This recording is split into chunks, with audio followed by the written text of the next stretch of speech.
तो मैं class 9th का मैथमेटिक्स का Ganit Manjari chapter number 3 end of chapter exercise का क्वेश्चन नंबर 8, क्वेश्चन नंबर 9 और क्वेश्चन नंबर 10 लेकर आई हूँ। तो चलिए करते हैं क्वेश्चन नंबर 8, जिसमें हमें बोला हुआ है कि if x/3 + x/5 = 16/15 find the rational number x, मतलब x निकालना है। ठीक है, तो करते हैं सॉल्व इसको। x/3 + x/5 = 16/15। ठीक है, कैसे सॉल्व करना है? सेम लाना है डिनोमिनेटर को, लेकिन हम डायरेक्टली करते हैं। 3 5 से कितना होता है 15 और cross multiply 5 × x 5x + 3 × x 3x = 16/15। ठीक है, अब क्या होगा? अब ये आप डायरेक्ट 15 × 15 कट कर सकते हैं। अगर नहीं करना तो आप इसको ऐसे लिख सकते हो 5x + 3y 3x = 16/15, और ये डिवाइड में 15 वहाँ पे जाके मल्टीप्लाई हो जाएगा, तो ये कैंसिल आउट हो जाएगा। ठीक है, तो आपको क्या मिला? 5x + 3x = कितना मिला? 16 मिला।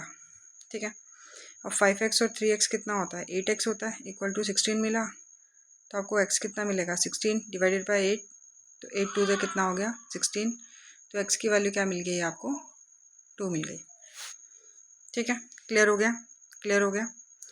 चलो क्वेश्चन नंबर 9 में क्या बोला हुआ है कि let a and b be two non-zero rational number such that a + 1/b = 0। क्या कह रहा है क्वेश्चन कि दो नंबर हैं a and b जो ज़ीरो नहीं है, और उनका एक रिलेशन दिया है कि a + 1/b = 0। Without assigning any numerical value determine whether a b is positive और नेगेटिव, जस्टिफाई योर आंसर। और हमें पता करना है कि अगर हम a और b को मल्टीप्लाई करें तो आंसर पॉजिटिव आएगा या नेगेटिव आएगा, लेकिन हमें क्या करना है? हमें न्यूमेरिकल वैल्यू लेनी नहीं है। ठीक है, तो अब देखो, बिल्कुल सिंपल लॉजिक है, ध्यान से सुनना। सोचो अगर दो नंबर को प्लस करके ज़ीरो कब आता है? बताओ, दो नंबर को जब प्लस करेंगे तो ज़ीरो कब आएगा? तभी आ सकता है ना जब एक पॉजिटिव होगा एक नेगेटिव होगा। जैसे एग्जांपल ले लो कि एक मैंने +5 ले लिया और एक -5 ले लिया। जब इनको हम क्या करेंगे? जब हम इनको क्या करेंगे? प्लस करेंगे तो क्या आएगा? ज़ीरो आएगा। जैसे मैंने एक ले लिया 3 + 5, तो एक मैंने माइनस ले लिया, एक बार प्लस ले लिया, इनको प्लस किया तो कितना आ गया? ज़ीरो आएगा। माइनस प्लस क्या होता है? माइनस होता है।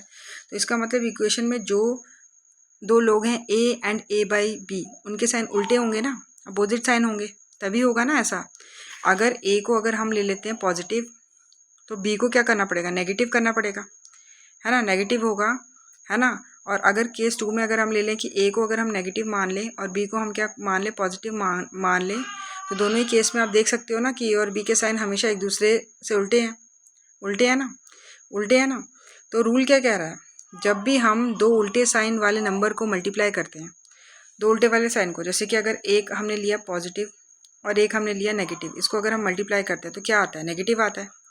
ठीक है, और यहाँ पे देखो एक हमने नेगेटिव लिया, उसको मल्टीप्लाई किया पॉजिटिव से, तभी भी क्या आएगा? नेगेटिव, क्योंकि माइनस प्लस क्या होता है? मल्टीप्लाई में माइनस, और माइनस प्लस क्या होता है? माइनस होता है। नेगेटिव ही आ रहा है ना, आ रहा है ना, तो इसका मतलब क्या होगा? इसका मतलब क्या होगा? देखो देखो, अब यहाँ पे क्या दे रखा है? a + 1/b = 0 दिया हुआ है। ठीक है, 0 दिया हुआ है। पहले इसको सॉल्व करो। देखो a प्लस का है, ये तो उधर जाएगा तो -1/b बन जाएगा, ये इसके साथ मल्टीप्लाई हो जाएगा, तो a × b क्या हो गया? -1 हो गया। ठीक है, मतलब a या a पॉजिटिव है या a नेगेटिव है, या b क्या है? पॉजिटिव है या b नेगेटिव है, लेकिन एक साथ इकट्ठे वो एक साइन नहीं है। क्यों नहीं है? क्योंकि आंसर क्या आ रहा है? माइनस में आ रहा है। तो अगर मेरा a आ गया मेरा 2 मान लो, और b क्या आ गया? -1/2, तो इसका आंसर क्या होगा? 2 2 से कट गया तो -1 होगा ना। मतलब अगर a को मैं क्या कर रही हूँ? केस, मैंने वही बोला कि केस 1 में मैंने क्या लिया? मैंने केस 1 में ले लिया कि a पॉजिटिव ले लिया, a पॉजिटिव मतलब +1 ले लिया, और b मैंने नेगेटिव ले लिया मतलब -1 ले लिया। ठीक है ना, तभी तो 1 और -1 को मल्टीप्लाई करूँगी तो कितना आएगा? -1 ही आएगा ना। तो हमेशा मतलब कि दोनों केसेस में हमें क्या करना है? हमें अपोजिट साइन लेंगे। इसलिए पूछा क्या हमको कि AB का क्या होगा प्रोडक्ट? AB का प्रोडक्ट क्या होगा? AB इज पॉजिटिव और नेगेटिव, तो क्या होगा? नेगेटिव होगा। इसका आंसर क्या होगा? कि हमेशा वो क्या रहेगा? नेगेटिव रहेगा। ठीक है, क्लियर हो गया। चलो क्वेश्चन नंबर 10 में बोलते हैं। क्वेश्चन नंबर 10 में बोले rational number has a terminating decimal expansion whose last non digit occur in 4th decimal place. ठीक है, तो show that such a number can be written in the form p/10 where p is an integer not divisible by 10. Is it necessary that the denominator of this rational number when written in lowest form is divisible by 2 or 5? Give reason. अब सवाल क्या कह रहा है कि एक decimal number है जो पॉइंट के बाद एग्जैक्टली फोर्थ जगह पर ख़त्म हो रहा है ना पॉइंट के बाद. जैसे मान लो कि 2.3457 लिया मैंने, ठीक है. पॉइंट के बाद क्या है, फोर्थ डेसिमल प्लेस. तो फोर्थ डेसिमल प्लेस कौन सी होगी, 1 2 3 4. यहाँ पे वो ख़त्म हो रहा है, ठीक है. और ख़त्म हो रहा है और उसका आखिरी नंबर क्या है, 0 नहीं है, ठीक है. अब क्या है, रैंडम नंबर हमने ले लिया, ठीक है. अब क्या बोला है कि अगर इसका पॉइंट हटाते हो हम, जैसे मान लो इसका पॉइंट हटा दिया, जैसे ये है 2.3457 है, इसका पॉइंट हटाया मैंने. पॉइंट के बाद कितने आ गए, 1 2 3 4 0 आ गए, तो 10 की पावर 4 लिख सकती हूँ मैं इसको. तो अब ये क्या बन जाएगा, 23457 बन जाएगा और अपॉन क्या हो जाएगा, 10 की पावर 4 हो जाएगा ना. अब क्या है, यहाँ ऊपर वाला हमेशा जो हमारे पास है 23457 बन गया और नीचे वाला 10 की पावर 4 आ गया, ठीक है. अब मुझे बताओ कि ये 10 से डिविजिबल होगा, बताओ.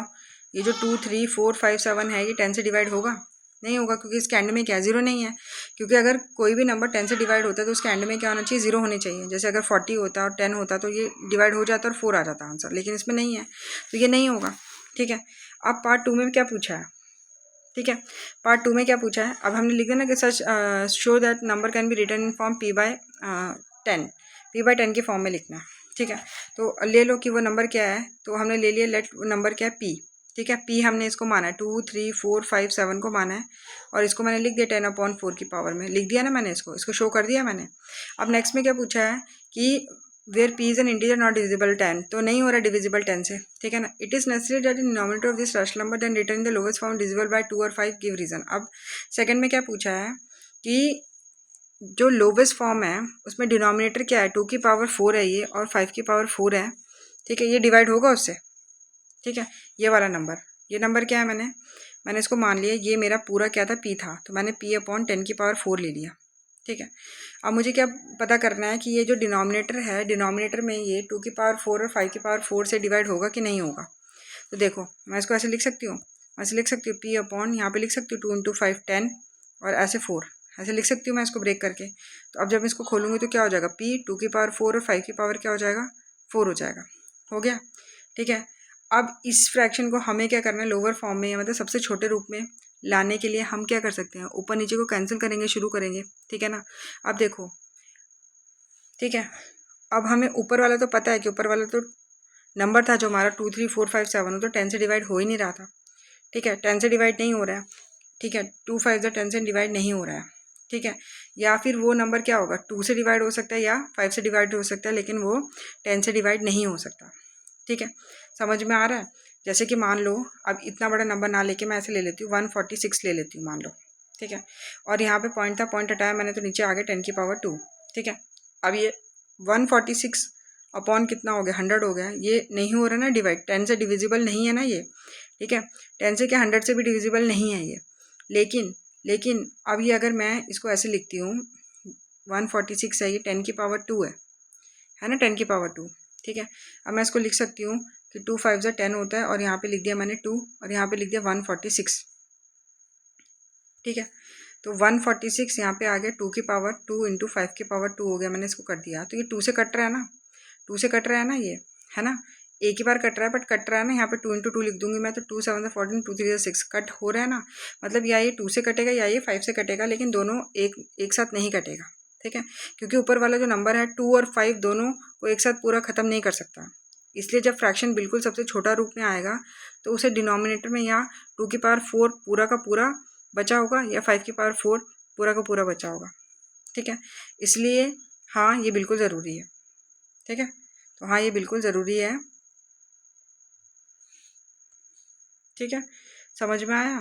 तो क्या बोला हुआ है कि what when written in lowest form is divisible, तो नहीं, ये नहीं होगा, डिविजिबल नहीं होगा, या मतलब दोनों में से एक से होगा, बाकियों से नहीं होगा, ठीक है. समझ में आ गई मेरी बात, समझ में आ गई. एक और एग्जांपल ले लो, जैसे मैंने एग्जांपल ले लिया 148, ठीक है. यहाँ पे पॉइंट लगाया था, पॉइंट हटाया, नीचे क्या आ गया, 10 आ गया. ये हो गया 148/10 हो गया, 10 से डिवाइड है, ये नहीं है. ऊपर पूछा था कि 10 से डिवाइड होगा, नहीं है. अब 10 से डिवाइड नहीं है, अब देखना है हमको कि ये 2 या 5 में से हो रहा है, डिवाइड नहीं हो रहा है. तो ये 10 है तो ये हो गया 2 × 5 10, इसको मैंने कर दिया। अब देखो 5 से तो डिवाइड नहीं हो रहा ना, 2 से हो रहा है। 2 7 14 और 2 4 8 हो रहा है ना, मतलब कि नीचे वाले में या होगा तो 2 से पूरे से डिवाइड हो जाएगा या होगा तो 5 से होगा, लेकिन दोनों से इकट्ठे नहीं होगा। ठीक है, समझ में आ रहा है? तो इसका आंसर यही है। ठीक है, अगर अच्छा लगा होगा तो लाइक शेयर सब्सक्राइब ज़रूर करना। Thank you.